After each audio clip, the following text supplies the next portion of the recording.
Travesty, devastation, death. The 1940s were a terrible time in Europe, plagued by nationalism, the Holocaust, and the Führer, Adolf Hitler. Adolf Hitler was responsible for most of the problems in the mid-20th century. He created the Nazi Party, made himself and Germany the greatest enemy in the world, and was the main reason that Earth fell into a Second World War. Because of this, in the eyes of the world, Adolf Hitler became public enemy number one.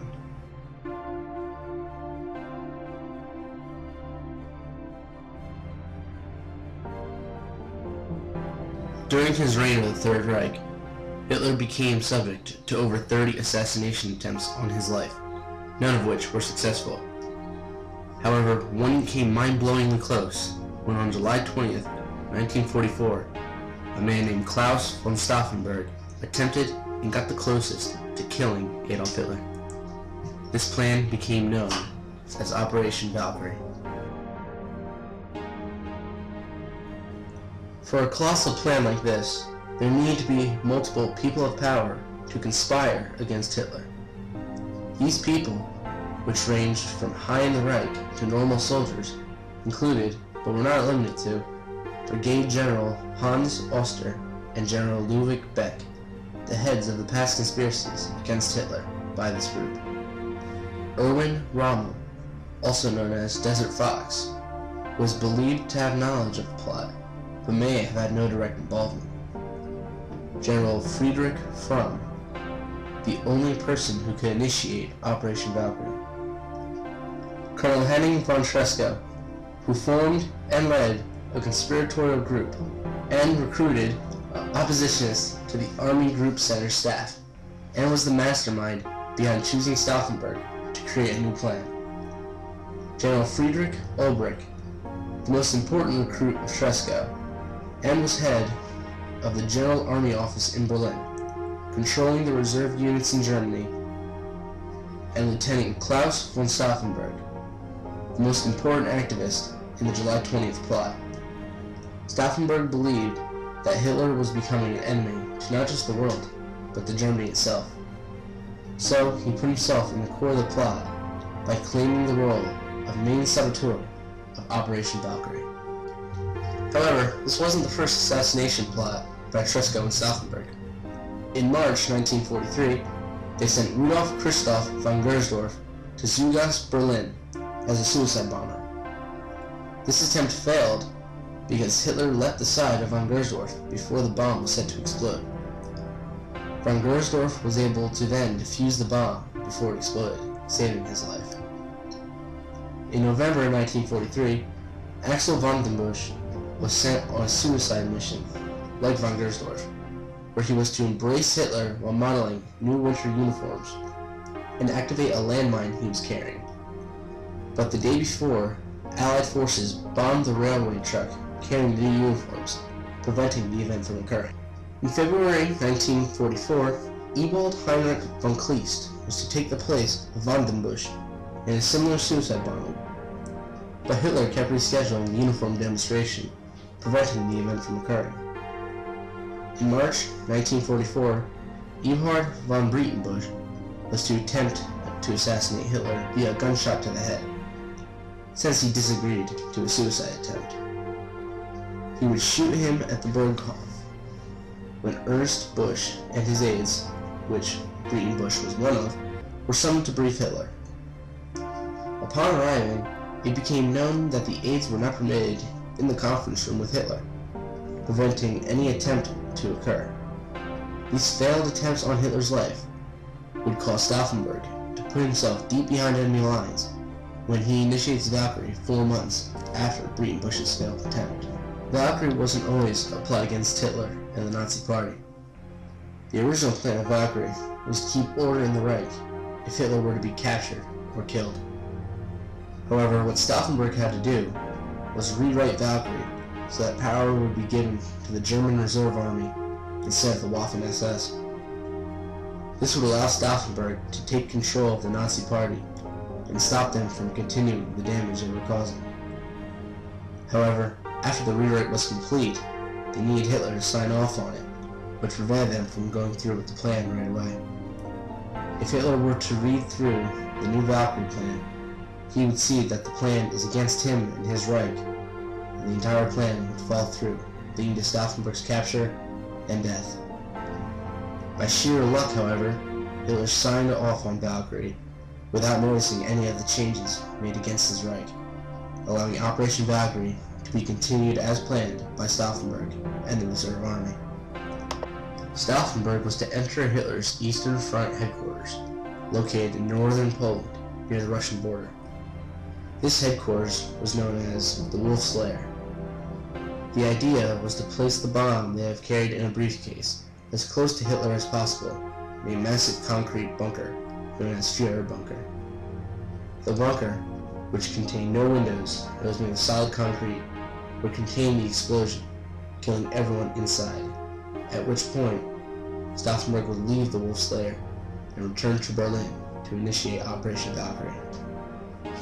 However, it was a hot day on July 20th, which caused Hitler to move the meeting from the incredibly hot concrete bunker to a more open conference room with many open windows. This would allow the explosion to escape from the room and make it more likely that Hitler would survive the explosion. However, they would not get a second chance at this. Stauffenberg had to act at that time. Everything would go as planned, except now Stauffenberg had to place himself and the bomb even closer to Hitler than originally planned. While in the conference room, Stauffenberg needed to get close to Hitler without it looking suspicious, which would prove to be a difficult task considering the amount of people in the room. When he positioned himself as close to Hitler as possible, he excused himself to arm the explosives he carried. With him, he had 2 explosive devices with acid fuses to give him a 10 to 15 minute window of escape. While arming the first explosive, he was interrupted by a soldier wondering where he was, preventing him from arming the second explosive. When he re-entered the room, he placed his briefcase on the side of the leg to the large table, making sure it was facing Hitler. Stauffenberg then snuck out quietly, and just as he was leaving, the bomb went off, making it seem as if Hitler has died, and Valkyrie can be put into effect. As Stauffenberg was making his escape, he had to make his way past 3 checkpoints before gaining access to the plane to fly back to Berlin. The first he was able to gain access through with only a little delay. However, by the time he arrived at the second checkpoint, the alarm had sounded, and the communication lines were cut. Stauffenberg had to persuade the guard to let him through by pretending to call the compound commander who, as Stauffenberg said, had authorized the clearance. Though since the lines were inactive, it is believed that Stauffenberg was very convincing, as he was able to pass through the checkpoint without the guard suspecting anything. As they were on their way to the final checkpoint, the second bomb that Stauffenberg had not used was tossed from the car into the forest, and upon arrival at the final checkpoint, they were waved through when it was originally believed that they were going to have to do much convincing to be allowed through. He then made his way to a nearby airport where he would fly back to Berlin. Upon his arrival in Berlin, Stauffenberg said the words which would make him infamous. Operation Valkyrie is now in effect. However, in order to initiate Valkyrie, he needed Fromm's signature. Fromm was completely against doing this from the very beginning of the plot, so Stauffenberg had to go around him by signing off on Valkyrie in Fromm's name. Stauffenberg and his fellow collaborators would then send the message to all German military bases as quickly as possible. Though it was not completely confirmed that Hitler was, in fact, dead, it was too late to go back, and they all had to keep moving forward with the Operation Valkyrie. They issued the capture of all SS and Gestapo officers throughout Europe, as well as making sure that the power of the German Reserve Army was known to all. As far as they were concerned, they were in charge of the Reich. Hitler was dead, and Germany would soon become a new land. However, soon it was known that Hitler had survived the blast that was believed to have killed him. That same day, Hitler was able to make a radio appearance. He said that even though he was injured, he was alive and well. Hitler stayed on the radio show, talking about what had happened to him at the conference hut, as well as announce that all those who were in the conference during the July 20th plot would be granted the Wound Badge of 20 July 1944. Those at the Reserve Army headquarters knew that people would begin to disagree with Operation Valkyrie being initiated, so they had to do everything in their power to keep control. As Stauffenberg and his men kept calling the military bases, less and less people began to believe them. Despite this, Stauffenberg persisted that Hitler was dead, that the radio transmission was wrong, and that Operation Valkyrie was still in effect. Eventually, their phone lines were cut, preventing them from even trying to contact anyone outside their headquarters. Soon, those working with Stauffenberg began to leave, one by one, until only Stauffenberg, Ulbricht, Beck, and Oster remained in their headquarters. They knew that their time was up, and that it was the end of the road for their attempt to take control of Germany and Nazi-occupied Europe. Hitler soon sent out the order for the arrest of Stauffenberg and his men, and as they were trying to escape from their headquarters, they were captured and brought in for a meeting with Fromm, who double-crossed them. Here, Fromm goes against the specific orders from Hitler himself to keep them alive.